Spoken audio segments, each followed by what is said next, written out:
Hello my dear friends and masters, welcome back to our channel oneness vegetarianism. నా పేరు స్వప్నేశ్వరి. ముందుగా మనందరి గురువు అయిన డాక్టర్ బ్రహ్మశ్రీ పితామహపత్రి సార్కి నా యొక్క అనంత కోటి ఆత్మ ప్రణామాలు. సత్యలోకవాసులకి, దివ్యలోకవాసులకి, మహాకారణలోకవాసులకి, నక్షత్రలోకవాసులకి, ఏంజల్స్కి, మహావతార్ బాబాజీకి, బుద్ధ భగవానుడికి, రామ్తా మాస్టర్కి, పరమాత్మైన సదానంద యోగి మహారాజ్కి, పరమగురు మండలంతటికి, యాస్ట్రల్ మాస్టర్స్ అందరికీ పేరు పేరున స్వాగతం, సుస్వాగతం. Welcome masters, welcome welcome. Thank you.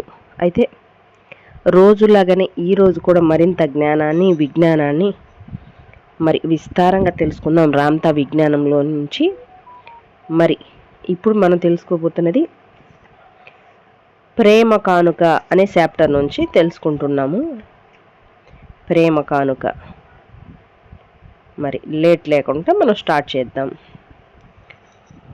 అతి పవిత్రమైన ప్రేమ స్వరూపమే సంకల్ప శక్తిని వినియోగించుకునే స్వేచ్ఛ ఆలోచనకున్న సర్వ పరిధిల్లో అన్వేషించి దైవ మానస విస్తరణను స్వేచ్ఛతో చేసే సంకల్ప శక్తి దైవదత్తంగా ప్రేమకు దైవదత్తంగా ప్రాప్తించిందట. మీ దివ్య సంకల్పాల కంటే అన్యంగా మరి ఏ భగవత్ సంకల్పాలు లేవు. సూపర్. అంటే మన దివ్య సంకల్పాలు ఏవైతే ఉంటాయో వాటికన్నా అన్యంగా మరి ఏమీ లేవు అంటున్నారు. లేవు. అనన్య సామాన్య ఏకత్వ శక్తీకరణ, అనన్య సామాన్య ఏకీకరణ వ్యక్తీకరణ మాత్రమే దర్శనం ఇచ్చే జీవితాన్ని దైవం భౌతిక తలంలో సంకల్పించి ఉంటే మానవ ఆకృతిలో మీ ఉనికి ఇక్కడ ఏర్పడి ఉండేదే కాదు. మీ ఆశలకు ప్రత్యేకమైన అభివ్యక్తీకరణను చేయగలిగే సంకల్ప స్వేచ్ఛ మీకు లభించి ఉండేదే కాదు.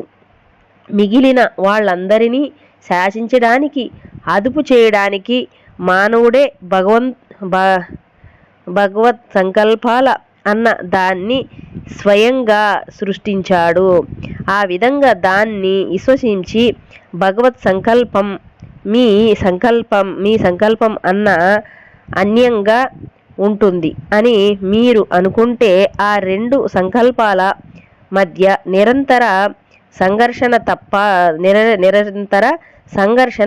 తప్పదు. తాను ఒకటి తలిస్తే దైవం మరొకటి తలుస్తూ ఉంటాడు కనుక దేన్ని తప్పకుండా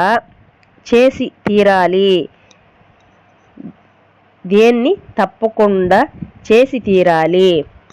మీరు అనుకుంటూ ఉంటారో అది ఆచరణ యోగ్యం కాదని ఆ భగవత్ సంకల్పం శాసిస్తూ ఉంటుంది కనుక దైవం నీ కన్నా అన్యంగా లేదు. ఆ దైవము నీవు నిజంగా ఒకటే. మీరే స్వయంగా ఆయన సంకల్పం. మీరే చేయాలనుకుంటున్న అంతా మీరు అంటున్న ఆ భగవత్ సంకల్పమే దివ్య సంకల్పమే కనుక విధితో మీకు ఎప్పుడు సంఘర్షణ ఉండదు.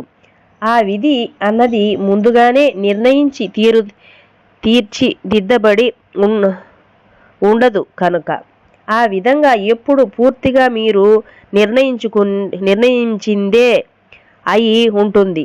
మీరు చేసే ప్రతి ఆలోచన రాబోయే క్షణాలను మలిచి సృష్టించింది. ఇప్పటి మీ వర్తమాన క్షణం ఖచ్చితంగా కేవలం కొన్ని క్షణాలకు ముందు జరిగిన యోచనల ఫలితంగా మాత్రమే నిర్మితమై ఉంది.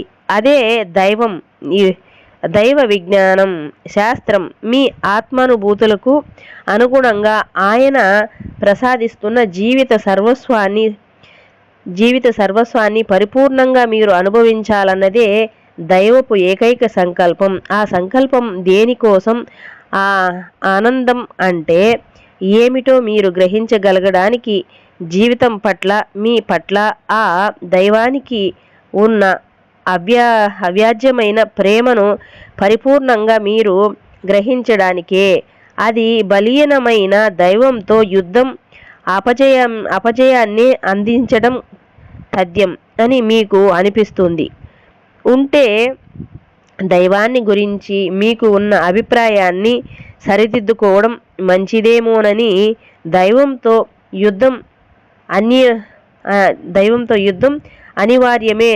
అయితే మీ ప్రేమకు ఆయన పాత్రుడే కాడు అని నేను అంటాను. ఎలా చెప్తున్నారు చూడు, చాలా బాగా చెప్తున్నారు. ఆదిలో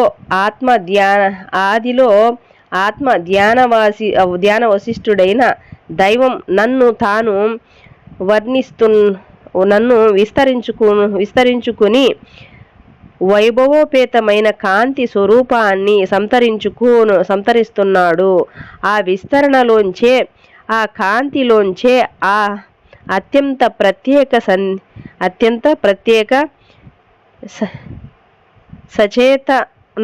సచేతనాత్మక ప్రభావాలతో ఆలోచన స్రవంతిని అనంతంగా శాశ్వతంగా కొనసాగించడం కోసమే దివ్యులైన మీరందరూ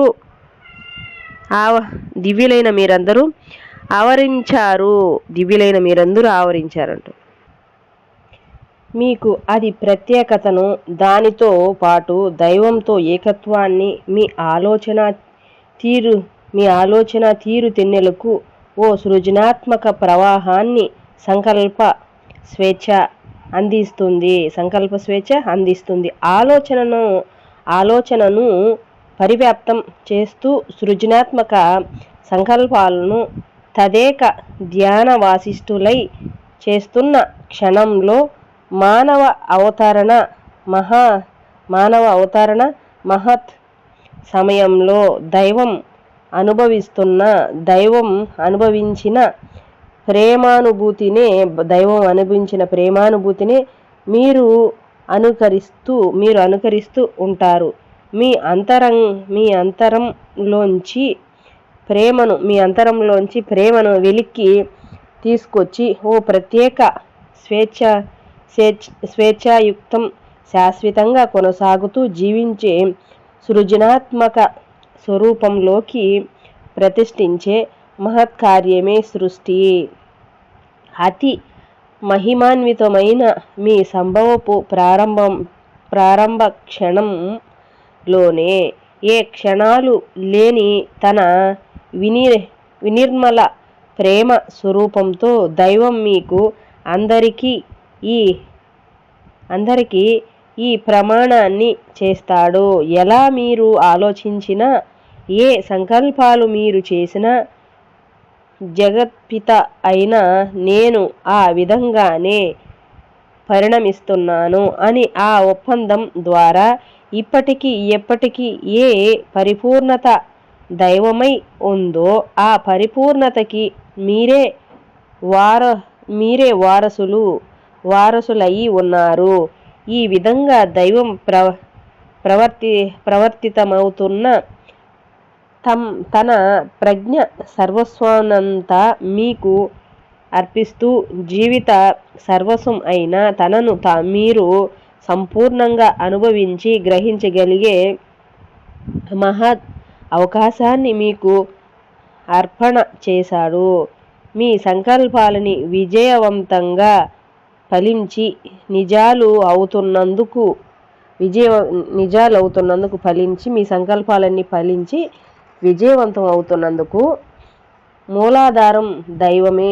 దానికి మూలాధారము దైవమే. మరి ఆ స్వప్నాలన్నిటికీ కర్తలు ఎవరు? సాక్షాత్తు మీరే. మరి మీ సంకల్పాల్ని దేనితో నిర్మితమవుతున్నాయి? సంకల్పాలు అనబడుతున్న ఆలోచనతోనే, దైవంతోనే, జీవిత సర్వస్వంతోనే. దైవమే అయిన ఆలోచన సర్వస్వాన్ని స్వీకరించి ఏ సత్యాన్నైనా ఏ అభిమతాన్నైనా ఏ సంకల్ప ఫలాన్నైనా మీరు సృష్టించుకోవచ్చు. మీ ఆలోచన సంవిధానంతో ఏ సత్యాన్ని మీరు సృష్టిస్తున్నారో ఆ అభిమతాన్ని, వ్యక్తిత్వం, ధోరణిని, స్వరూప వైఖరిని మీరు కల్పిస్తున్నారో ఆ సత్యంగానే, ఆ అభిమతంగానే, స్వప్నంతోనే ఆ దైవ పదార్థం, ఆ జీవిత సర్వస్వం తక్షణం రూపుదిద్దుకొని అమరుతుంది. ఏ ఆశయ సిద్ధిని మీరు వాంఛిస్తున్నారో దాన్ని సాఫల్యం చేయగల స్వరూపంతో ఆ దైవ పదార్థం తక్షణమే పరివర్తితమై సాక్షాత్కరించి మీ ప్రత్యక్ష అనుభవం కోసం సిద్ధమయ్యి ఉంటుంది. Wow, super. దివ్య ప్రేమ సారాంశం మీకు అవగతమవ్వడం కోసం ఓ ఉదాహరణను మనం ఇప్పుడు గమనిద్దాం. ఓ దైవమే ఓ ఆశయపూర్వకంగా సృష్టించిన ఓ స్ఫరం వంక మీ దృష్టిని సారించండి. సన్నగా పొడవుగా ఉన్న ఆ స్ఫరపు శరీరంలో ఎన్నో